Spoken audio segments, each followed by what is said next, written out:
Hello everyone, this is Perfume Coast, so welcome to my channel.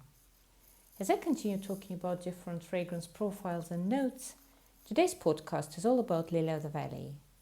So without further ado, let's jump into the ocean of perfumes.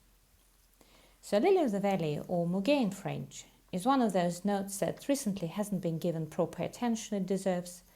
So this note used to be quite popular, which is evidenced by such germs as famous Dior's Diorissimo, for example. But this day and age, it sort of has given way to either completely out-of-the-box profiles or straight-away food-associated fragrances, perhaps, which is a big shame and miss in my view. Meanwhile, Lily of the Valley is this beautiful and clean white floral profile, which aroma is very unique. Again, it's clean, white, powdery, with greenish faucets. It's also an epitome of class and elegance to me. Whenever I smell it, I think of this fluffy, pillowy quality. Belly dances, costumes perhaps.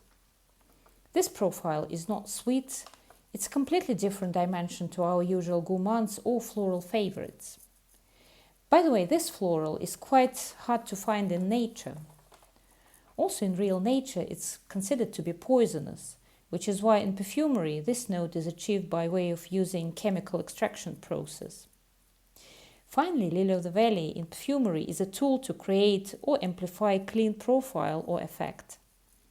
It also is, perfect interseasonal transitional profile. So the first fragrance I'd like to talk about is called Muguet or Lily of the Valley, as said before, by the brand Molinard. And very quickly, let's dive into the notes at Fragrantica's listing. So here what we've got is this cluster of notes, and what it is Lily of the Valley, lilac, water jasmine, lotus and rose. So this perfume opens up as natural Lily of the Valley flower. It's definitely white color, extremely clean, almost laundry clean with green faucets perhaps. Not sweet in any way, and true to its profile, very powdery and fluffy and cloudy. At the same time, it keeps this almost plant-like fresh nature somehow. This perfume therefore sits on a colder side, keeping true to its association with gorgeous white flower. But at the same time, it has this comforting feature to it, giving off association with clean, white, creamy lotion of the highest quality. And as the perfume sits, it takes this slightly plasticky turn, but somehow it doesn't make it either more synthetic or less elegant. Also, as it develops, this fragrance picks up other notes surrounding Lily of the Valley, such as lilac notes that's present in this composition. And I do believe that Lily of the Valley lilac combo delivers floral nature side of this fragrance. Lotus notes here contributes to freshness of the scent, giving this almost watery effect without being cologne-like. So, a big recommendation to test out, especially given that Molinard releases normally sit way below €100 mark. Finally, whilst being white floral representative, in my view, it's very unisex, and why not? It's clean, cold, slightly watery, non-sweet floral, amplified by other notes. So next up is yet another interesting release dedicated by Lily of the Valley, which is called Sleeping on the Roof, and it's by the brand Floraiku. So similar to the previous one, and as always, let's have a quick look at the notes at Fragrantica's listing. So what we've got here is Lily of the Valley on the top. In the middle there's orange blossom, and finally in the base there's musk and amber. The bottle of the release that I have in my collection is this bottle, white one, as it was part of some special release, but the regular bottle, as far as I know, is color red with green color cap. But anyway, this one opens up in a very similar way to Muguet by Molinard. However, to me, this one is a lot more refined, even as compared to the very high quality of Molinard release. And what I mean by this specifically is that this scent is even more translucent, cleaner, but without this plasticky touch that Muguet by Molinard has. This one gives me distinct association with a bouquet of white flowers in a beautiful vase made of crystal. If I wear this fragrance on my skin, it has this a bit indolic touch, which is, however, fleeting and beautiful without giving the overall bouquet any carnal qualities whatsoever. But what it does do is making this lily of the valley so natural and fresh without being something else. By the way, I did smell lily of the valley in nature before, and I can testify that this fragrance smells exactly that. Similar to a real flower, it has this green aura around it as a supporting accord, delivering fresh rather than green profile, and that's exactly what happens here.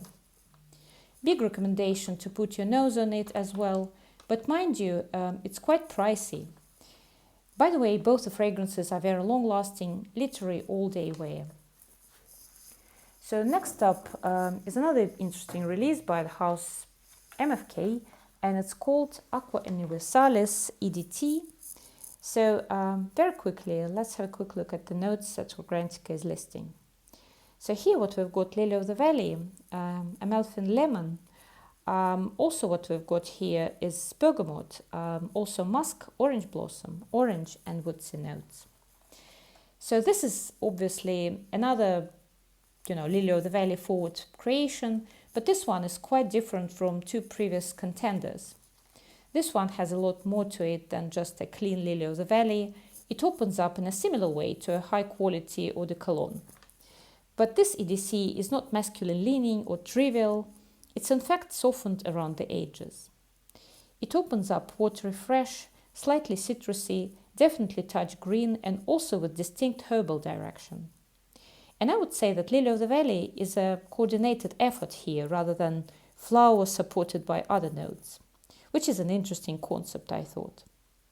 But for this very reason, our Lily of the Valley here is a bit different but equally beautiful. It's good to note that most distinct presence of Lily of the Valley is in the beginning of this fragrance. It's sort of part of this watery, citrusy, floral, herbal bouquet. And then it sort of, drops its own features, giving way to a new, unique EDC-like dimension jointly created by a multitude of equal players. And so it remains without losing any of its features listed earlier. I think that any MFK release is certainly worthwhile testing, but this one is truly beautiful, and without being out there, it remains this quite unique in how this scent appears and develops. And finally, the last fragrance for today's podcast, but very interesting as well. It's called Lazy Sunday Morning by Maison Margiela. And very quickly, let's look at the notes of this one. So according to Floraiku, on the top we've got aldehydes, Lily of the Valley and pear. In the middle there's rose, iris and orange blossom. And finally in the base there's white musk, ambrette and Indonesian patchouli leaf. So this release is probably the most laundry-like of all mentioned so far, which is obviously imprinted in its name. And this is one of those distinct examples where Lily of the Valley, being front and center, is aimed here to replicate impression of scorchy, clean, fresh out of the dryer laundry, rather than a natural flower. So this perfume opens up with distinct and bright aldehydic accord. This accord is not the likes of one of those old-fashioned, outdated aldehydes, but it's a very clean, cold, non-carnal aldehyde. It almost gives off this fresh ozonic impression, which, in combination with Lily of the Valley, is exactly what delivers this clean laundry effect. This fragrance is also musky, powdery, again extremely clean throughout its lifetime, and oddly non-floral. Because again, Lily of the Valley here is stripped of any floral features, so to speak, entirely concentrating on its powdery clean side.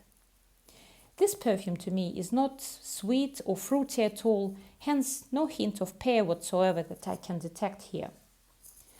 Amplified powderiness is delivered here by the note of iris, obviously, so overall one of my favorite scents from Maison Margiela line that wins the prize for me, even as compared to the similar suit Bubble Bath, which is a lot more popular, it seems, in the fragrance community.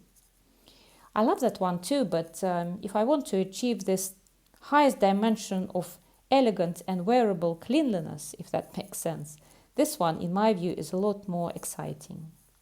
Also very unisex and long-lasting, especially for EDT it is. But that's it, guys. As said before, it's the last fragrance for today's podcast. If you like this, please give it a like. Please consider subscribing and sharing your comments. Thank you very much for watching, and I hope to see you in the next one. Bye-bye.